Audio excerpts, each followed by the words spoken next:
any, we'll do a Q&A, but I wanted to offer Marcela. It was interesting since this movie is from 2016. It was interesting that at the end of the movie, you finish with a sense of hopefulness in the sense that you see people reacting and see demonstrations in the streets and the movements in universities and of course now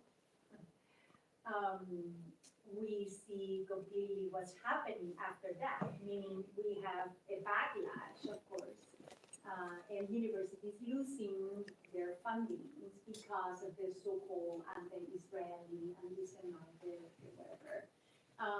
And so it's really, this ending is really sad, right, rather than hopeful, because we now have, of course, the advantage of knowing what's happening right now. Yeah. Right, and so most of those, energetic protests during the, Black Lives Matter and right after, and up to the very election of Trump, right? Last November, we had a very strong pro-Palestine movement among youth, and that's now really in disarray because of the very strong actions that the government is. I also wanted to say that for me it's very interesting because I'm Cuban, and I grew up in Cuba up to 1992. So I came to this country and I was surprised, and first I identified with someone in the movie that said when I came here, and because I grew up, I went to receive Yasser Arafat in Cuba, and I was part of the crowds receiving Yasser Arafat. For us, Palestine is always on the right. I have a very strong voice, but thank you. So it's interesting to me. When I arrived in this country, it was like I couldn't believe it, right? That everything was pro-Israeli. So anyway, sorry. No problem. Sure. Yeah. And there is a mic. Do you want to use the mic? Okay, usually everybody can hear me fine, No, but, do I? That's good, yeah, you're fine. everybody says It's that, working, we can't I hear hear you. Oh, okay. Anyway, I guess there was one thing I was hoping for, and perhaps a more recent program would have shown this, but one of the really disturbing things is the power of, I'll just say AIPAC, to actually control our Congress. AIPAC personally removed Cori Bush and Jamal Bowman. I just saw an article. And Christians United for Israel, Kufi also. There's a lot of other money in it.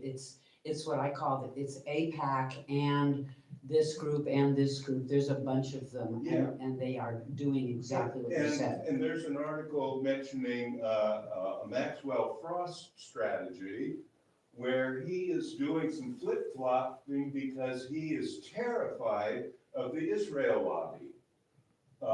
He seems to believe one thing and he's voting another way.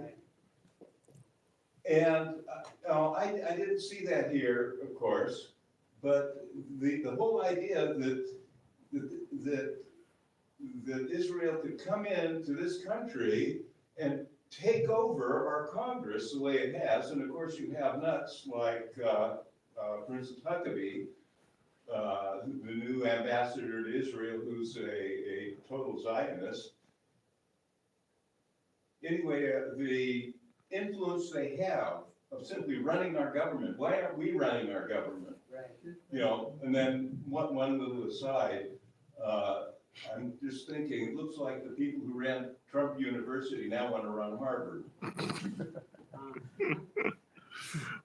In the back. I guess I do want to say that while things are very bleak here in the U.S. and the Palestinian resistance, I think the fact that we all are kind of aware that things are messed up, and especially here in the U.S., I think that is somewhat of a pro. Because, you know, there's a lot more support in other countries as well, like you do see other places that are trying to divest or even just make it clear that they don't want to work with Israel. I think there's like a growing, like, at least I've heard that, you know, academics from Israel or things like that, like they're kind of being shunned in a way because of their association with the state. So I guess what I'm trying to say is that I'm glad that we all are talking about it and we all are aware. And I think that in itself is kind of at least benefits, you know, because things are bleak here. Things are very difficult. Like people are being disappeared. People are, you know, students especially are being targeted. So I think that it's great that we are talking about it and we're aware and we are discussing it amongst each other. And I think that's the best thing we can do is we can keep talking about it and we keep raising these issues and we call our leaders to, we ask more from our leaders, you know. I mean, Victoria Woodward, she just took a trip to Israel. Some of our other Congress people or representatives, like they take a lot of APAC money too. So just be aware, yeah. I'm glad you mentioned that because on Tuesday, community forum at the city council. However, I was the only one who spoke about her trip to Israel. Oh, I was- thank you, I didn't know that, Yeah. thank you. But, you know, so I wonder how, you know, we may know, perhaps we're here because we are getting our information otherwise. But, you know, the general population out there, how aware are they? I think perhaps Trump has put a spotlight on it because of what's happening at the encampments. That was the movie that was at the Grand in different universities. So maybe that is one way to, he's highlighting it, you know, for better or worse, in his eyes. But I just wonder how aware people are, and especially of the fact that it's our money that is supporting the weaponry that's fueling the wars, the attacks there. Well, we're trying to, I can answer a bit of that, and that is, a lot of people are trying to get people to understand how much that this would not be happening. This war, the current slaughter, I don't call it a war, I call it a slaughter, would not be happening without US aid, without US weapons. A horrific amount. And so, yeah, I mean, Jewish Voice for Peace is out on the street corner at South 38th and Steele every Saturday from 2 to 3 with signs about that. Include US embargo, permanent, you know, no more weapons permanently or whatever. But it's hard to get the word out, but it's a matter of the local chapter of Jewish Voice for Peace has, our major focus is until October 7 was education. I actually realized during the film, Phyllis Bennis we have brought to Tacoma, Norman Solomon we have brought to Tacoma, Max Blumenthal, 3 of the talking heads there we've brought to Tacoma. Did I mention Norman Solomon? Yeah. And then I was trying to, I think there might have been a 4th, but I can't remember who it is now. It didn't show the Palestinians because we haven't had Yusuf here, but we know who he is. Yeah, it's a good question about people not knowing. Should we do some more? I guess we have people who want to talk. Great, let's do it. Gary Gastroff, who's from Russia. He essentially escaped from Putin after failing to create a meaningful action against Putin and his regime. Has a Substack, and today he was talking about how to address the issues that are presently confronting the electorate. And one of the things he he said is don't get lost sometimes in the weeds. Try to address the most meaningful problem at hand, which is the attack on the Constitution, the violation of human rights, etc. He said, make that the priority. And I'm not saying that this is not significant and important, but I'm just saying that it's important that we become, for this particular issue, for this particular problem, that we really become a silent majority, and that we really address the main issues at hand for us, and that we continue to work quietly underground, so to speak, so that when we can get elected officials into power that can make meaningful changes, they can make meaningful changes because of the We the People movement. So, yeah, thanks. Over here.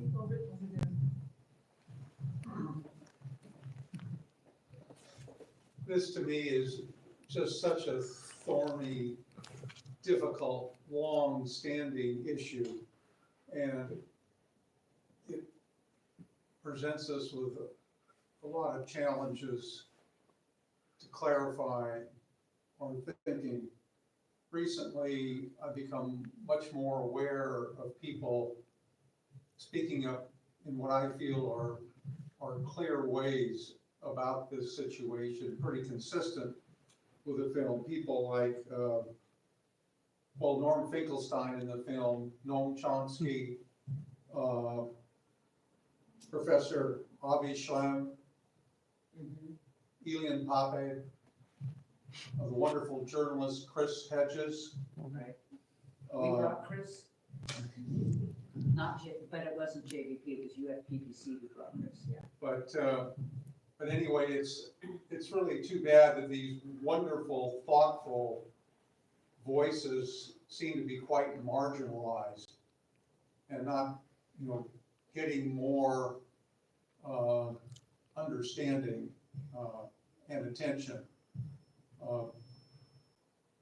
Sallie, I'm going to be very interested in hearing your perspective on the nationwide Jewish Voice for Peace organization and how you feel it is evolving to be hopefully more effective in this situation.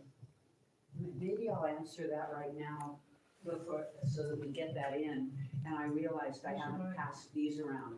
If folks want to be on our email list or, and text messaging, we hardly email anymore, but we do text. And now the yarn is all. Do you want to do that and then start them around? Like that. Okay, thanks. Oh, there you go. Yeah, interesting. I get from your question, I forgot Gabor Mate too. Gabor Mate. One of the more amazing Zoom calls I've been on was with Gabor Mate, Naomi Klein, and Cecily Sharansky, who is one of the founders of Jewish Voice for Peace, talking about trauma. And yeah, Gabor Mate. If people don't know who he is, last name M-A, I think there's, are there two T's? G-O-R-M-A-T-E. Yeah.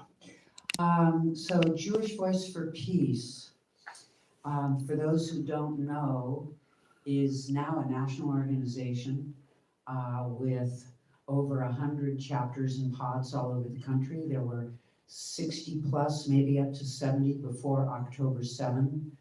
The organization has grown rapidly. It began in the Bay Area in the late 90s.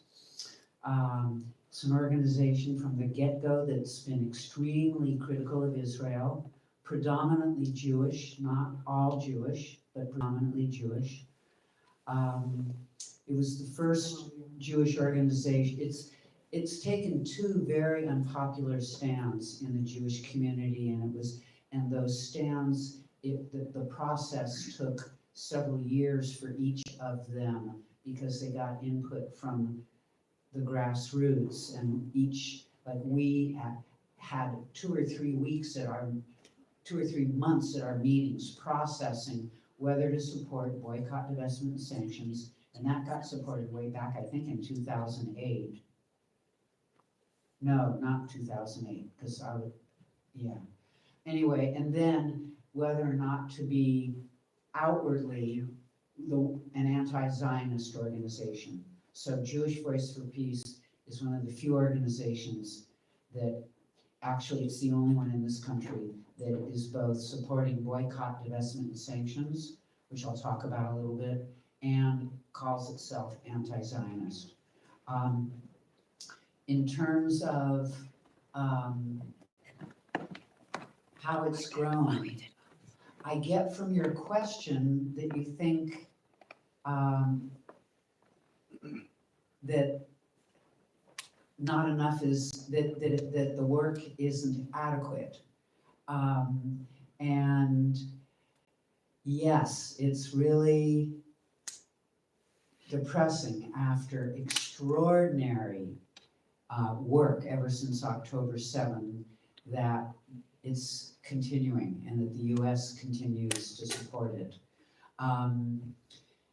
That said, and for those who don't know, there were over 10,000, in early November, I believe it was, of 2023, JVP organized, there were more than 10,000 people all wearing the same t-shirt in Grand Central Station at rush hour, totally closed the place down with signs of ceasefire and chants of ceasefire.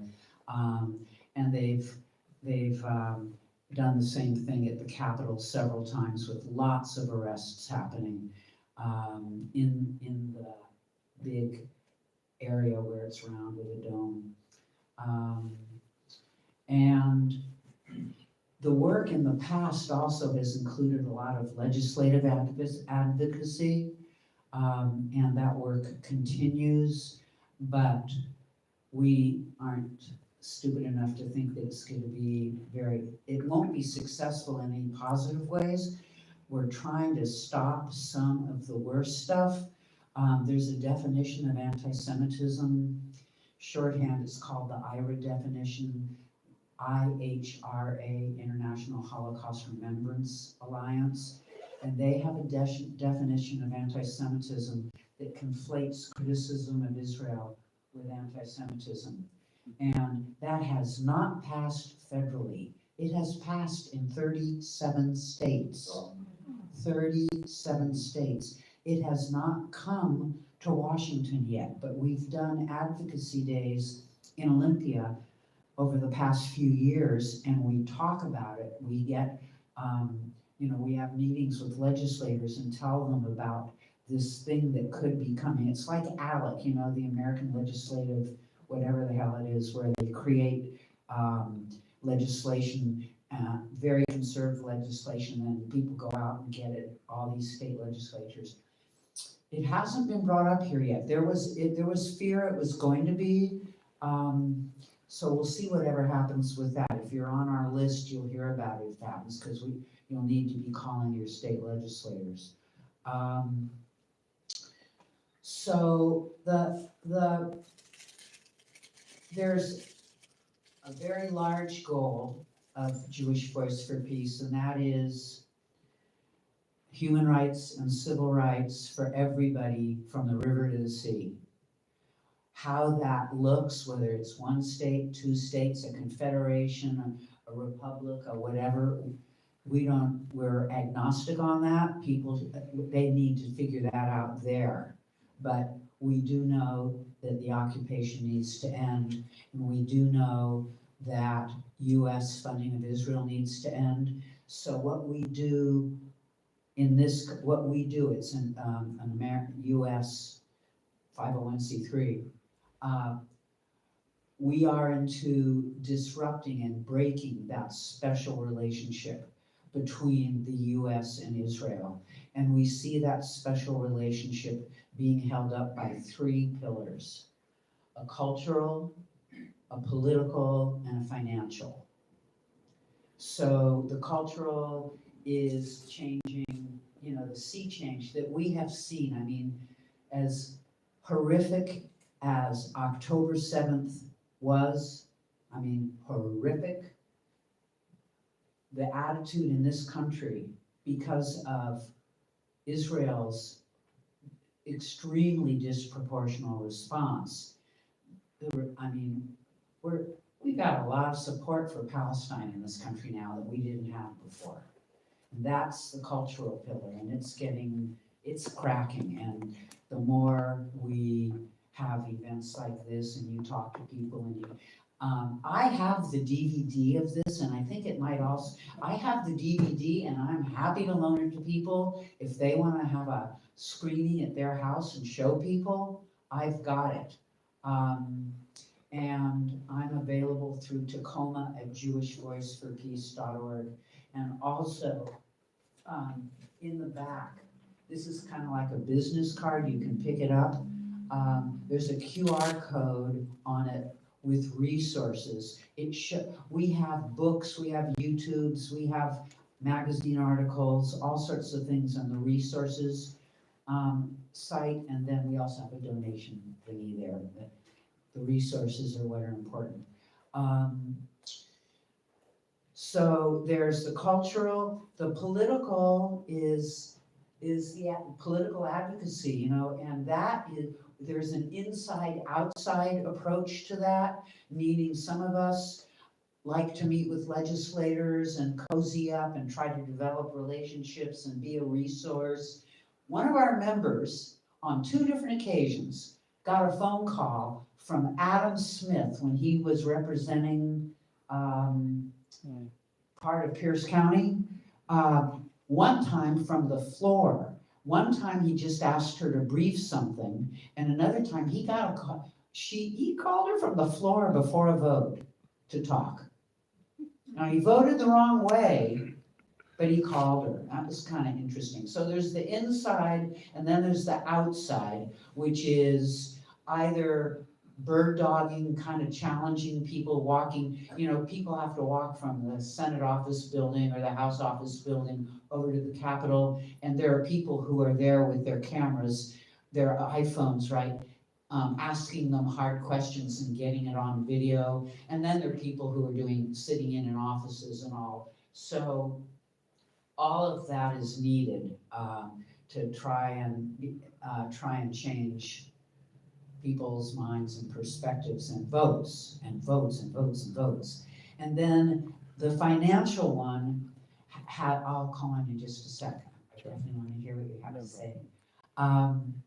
The financial one has several aspects to it. It's the boycott, divestment, and sanctions. Folks might be familiar with that from the anti-apartheid movement in South Africa. Shell oil was a really big focus of that. We're doing Chevron. Chevron, it turns out, is supplying almost 70% of the electric grid in Israel, and that includes prisons and settlements. Chevron is drilling off of the coast. There's natural gas off the coast, and Chevron's doing that. And then the pipeline goes right along the coast of Gaza. And what that means is that the Navy is out. The Israeli Navy doesn't let fisher people go out and fish. And they can't. It's horrible. There's been this blockade, air, land, and sea blockade of Gaza for years. And the Israeli Navy doesn't let people go out very far, where they need to get out further to get fish. So anyway, that pipeline is part of their excuse because it is a security issue, but it shouldn't be there. So maybe that's enough for that. So not to detract from your very nice offer, but the film's actually available on YouTube. For free? Yeah. For free? For free. For free on YouTube. Yes, so you can host as many screenings as you want. There's somebody back here who I wanna ask. You know, for some reason, the title of this film reminded me of a book called The Coddling of the American Mind. And I wondered, why is the occupation of American mind, according to you and your experiences and what you have seen, is so easy? Why is it so easy? Why has it become so easy to occupy the American mind? According to this documentary, apparently they say the American, but I think primarily they're looking at all of the political leaders and representatives. So I wondered, you know, do we as people dance to the tunes of our political leaders, or they dance to the tunes of what they think we want, their constituent? Right. And it just amazes me, and it's so intriguing, and it just makes me so curious, that title, why is the American mind so easy to occupy? I grew up in India, 2 sisters, 1 brother. My mom did not graduate high school, my dad did go to college, but we lived in a very difficult situation. We did not have a lot of exposure, we didn't travel very much, we went to really the C-class schools.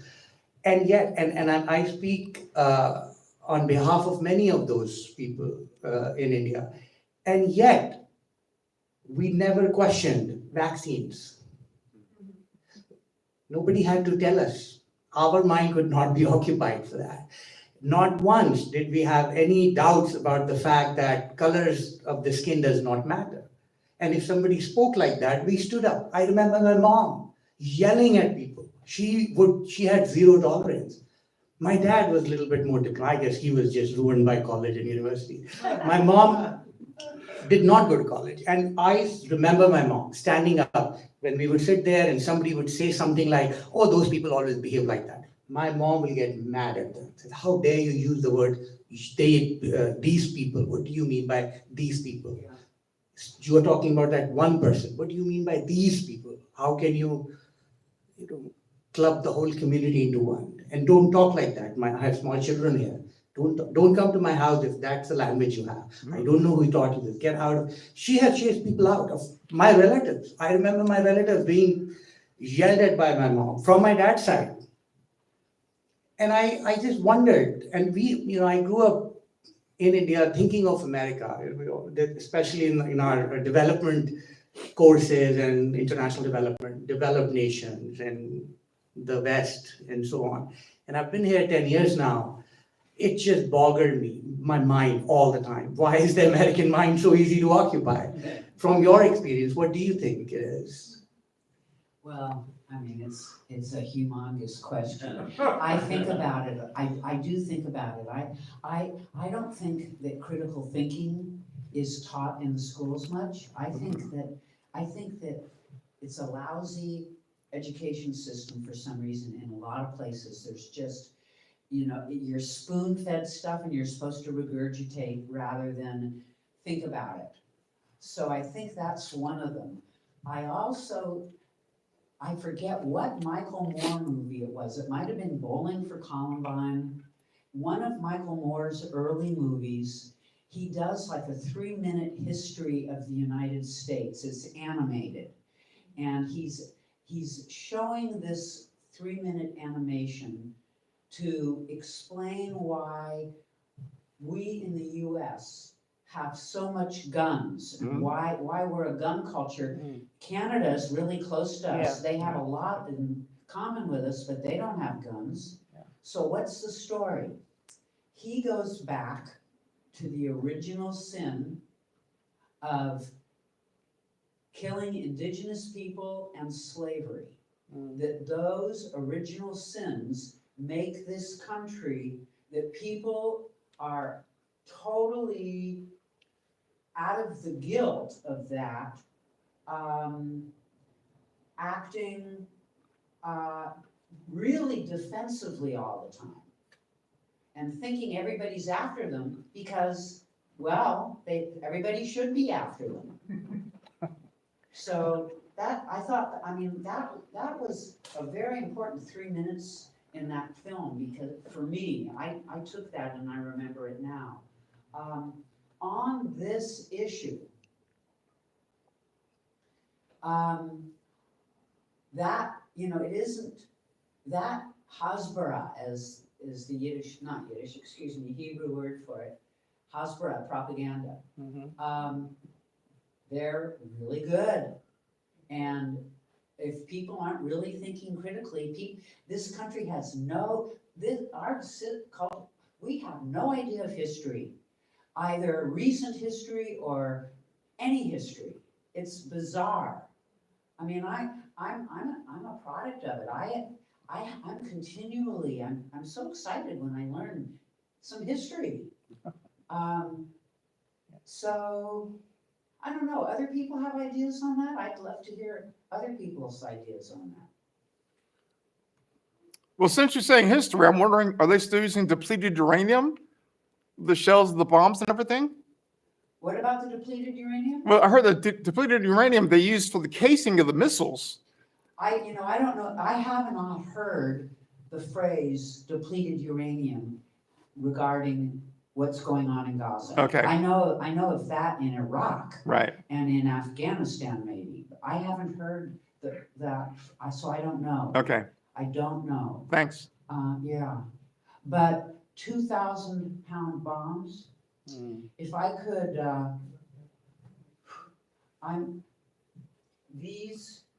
I washed them today, that's right, I should have taken one off, I dried them by putting them both on. These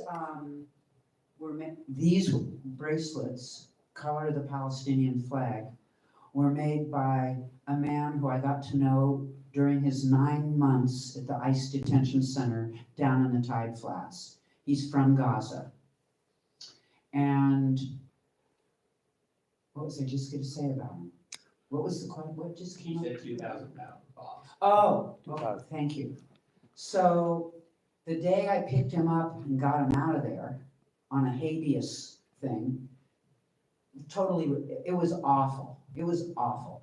I got him out on habeas. And I picked him up and we charged at the, not Northwest Immigrant Rights Project, at Aid Northwest had their stuff out there. I'm pointing because behind you are some people from Aid Northwest, and charged his phone. He gets in the car and I meet his family on WhatsApp. And we've been in touch ever since then. That was in 2020. And everybody in his family is still in Gaza except him. So I'm on WhatsApp with them quite a bit. And Hossam, his brother, sent me a picture. He's walking around. Anyway, it is a crater from a 2,000-pound bomb. And it's deeper than, I don't know, I mean, it's like going up to Snoqualmie Falls. It's really deep. It's really, I can't show you, I have it on my phone. It goes down and down and down and down and down. It almost reminds me of Grand Canyon. I sent him a picture, I mean, it isn't as deep as Grand Canyon, but it's a very deep crater. I don't know how many feet deep that darn thing is. And it's got a 350-meter diameter burn, I forget what you call it, fireball. We're doing that. Yeah, I should shut up. Sorry. No, you're good. Unfortunately, we do need to wrap it up right about now. So, do you have any events, any protests, anything you want to plug specifically? Sure. So Saturdays from 2 to 3, we're out at South 38th and Steel, which used to be the Borders Books Corner. Now it's the Ashley Furniture Corner. It's that big intersection where you either go to Costco or the mall. We're there with banners and signs, and sometimes with Palestinian dabka music and doing a line dance. And we're there for the out from 2 to 3. We're also starting to be on the McKinley Avenue overpass, right near the Dome, the overpass over I-5, on Fridays from 5 to 6 and maybe from 6 to 7 if we get enough people. Holding a huge banner with 18-inch high letters that people can really read. It's sunlit, it's beautiful, and it says Chevron fuels genocide, boycott now. And I recommend in the back of the room, there's a bit about that, and I think I put a link to the Truth Out article. There's a great Truth Out article that really explains that whole thing. For that, there's other materials there. In terms of events, we haven't been doing educational events lately. We should. We talk about doing films. On March 30th, 2020, we had our last big educational event planned. March 30th, 2020. What happened? COVID. And a Palestinian from a refugee camp in the West Bank was going to be here to talk. We've brought him here twice. This was going to be his third time coming. So, yeah, we're not bringing Palestinians right now, but. We should watch No Other Land. The film No Other Land. There's another one that was made that was long-listed for the Academy Award, but not shortlisted, that was made in Gaza since October 7, called From Ground Zero, and it's 22 shorts. Amazing, 22 shorts. And I'm hoping Philip Cowan's gonna bring it to the Grand at some point, but you can also maybe get it online at some point, hopefully, From Ground Zero, yeah. Yeah, there's lots of films. This, the resources has films and also YouTubes that are useful. So how are we doing? Should we end this thing? Now we're yeah. Yes, thank you everyone for being here. Yeah, we got more meaningful movies events coming up. I just want to plug that while we're here. Evan, can you pass around the bucket? May 17th, we're doing a variety of local shorts, and then May 28th, we're doing a film celebrating AAPI month. And then June 25th, this is new, we are going to be showing Fish War, which is about indigenous tribes fighting for the right to fish the waters they've been fishing for over a millennium. So look out for that. Thank you everyone for being here. Once again, give it up for Sallie Shawl. And thank you for coming. And if you want to talk some more, we can stand outside because it's a lovely evening. It is. Thank you. Thanks, Sallie. Thank you.